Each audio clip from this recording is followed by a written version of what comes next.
listened to and wrote down Once Upon a Time from the Undertale soundtrack, and here are 10 things I discovered. Hi, my name's Dan Spencer. I'm a musician and music teacher. I have published multiple #1 best-selling music books, and I've written, co-written, and produced my own songs. Now, I'll point out some things I feel are interesting about the harmony with color-coded examples, so you can walk away from this video having actually learned something. Number 1, in Once Upon a Time, there's only a melody and a bass line playing. There aren't actually any chords, so everything we're going to be doing is extrapolating off do-be-da, do-dee-day,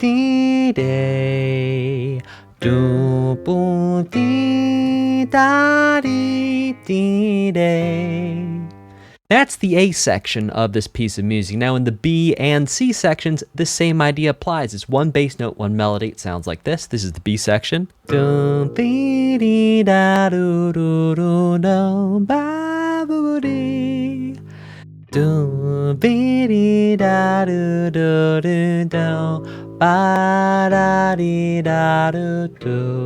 And then that repeats. The C section goes.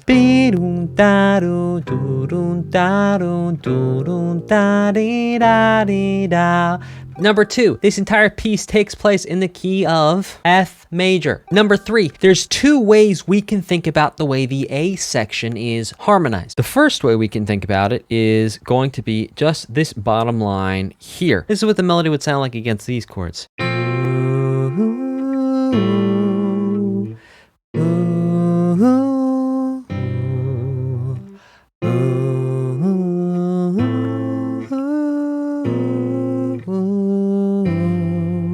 Number 4, we could actually change the last 2 chords to make the whole thing sound a little bit different. Instead, have a flat 3 and then a 2-5. And that would sound like this.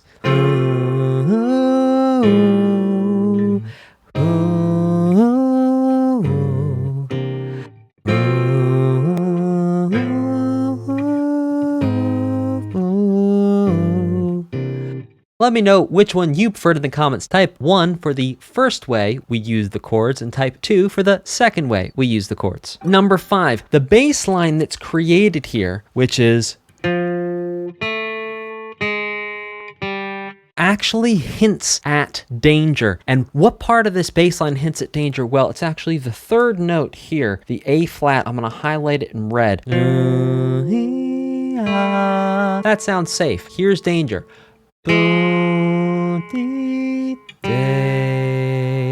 So the first half is safety, the second half is danger, which also plays into many of the themes of danger and safety that we experience in the game. Now we can also see that in the B section, we have a similar idea. This A flat actually shows up again in the bass line of the B section. In addition to that, what we have here at the end of the first bass line, I'm going to highlight this in yellow, is descending. It's going A to A flat to G. It's going down. So it starts low. It goes high, then it comes down, and then it comes down again to restart. We can see a similar idea happening right here in the B section, in the sense that it starts low, goes high, comes down,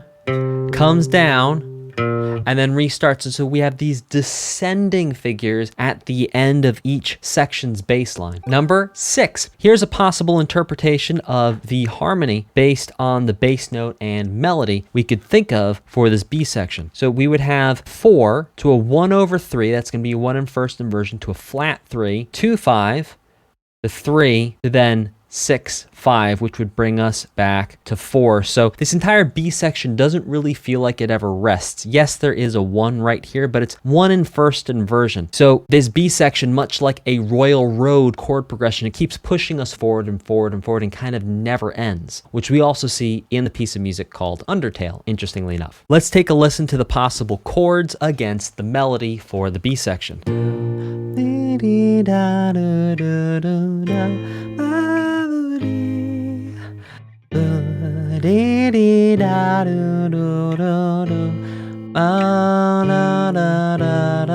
The reason why I actually made this a flat 3 is because right here we have an A flat in the bass and a C in the melody note.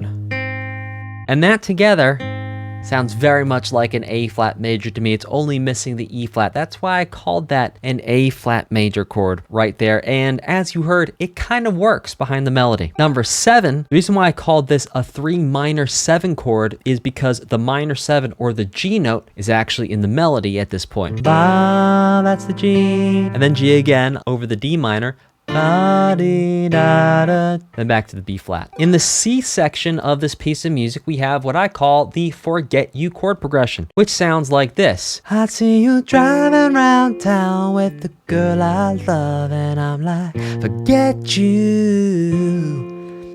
Now we take those same exact chords.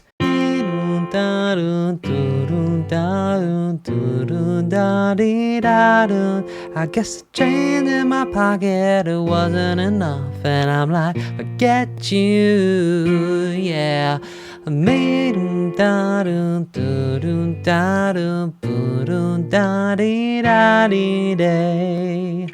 Another interesting thing to think about here is this G major chord. Now, is this G major chord a 2 major or a 5 of 5? Well, you could argue, and perhaps rightly so, that it's a 5 of 5, but I'm going to think of this as a major 2. Number 10, if we zoom all the way out on this piece of music, it reminds me a lot of the Pokemon OSTs because it feels kind of like a lullaby or a children's song, but has a little hint of danger. It's kind of like a cool kid's lullaby, if you will. And the hint of danger really does come in from the A flat that we have here and here in the B and A sections. Now, if we were to go on and analyze the rest of the pieces from the Undertale OST, we would call the melody for the A section leitmotif A, the melody for the B section leitmotif B, the melody for the C section leitmotif C, and then I'd be able to tell you about how in the start menu, leitmotif A comes back, but instead of being in the key of F, it's actually in the key of C. That's a bonus fun insight for you, which would make 11 insights we've had today on the Undertale OST. Let me know if you'd like to see more videos like this in the comment, or if you'd like to see the entire Undertale OST broken down all in a row in one video. You might enjoy watching the first time I ever heard the Undertale soundtrack. Here, it has over 2 million views, and maybe you're more of a fan of Deltarune. Well, you can watch my reaction to the first time I ever heard the Deltarune soundtrack parts 1 and 2 over here.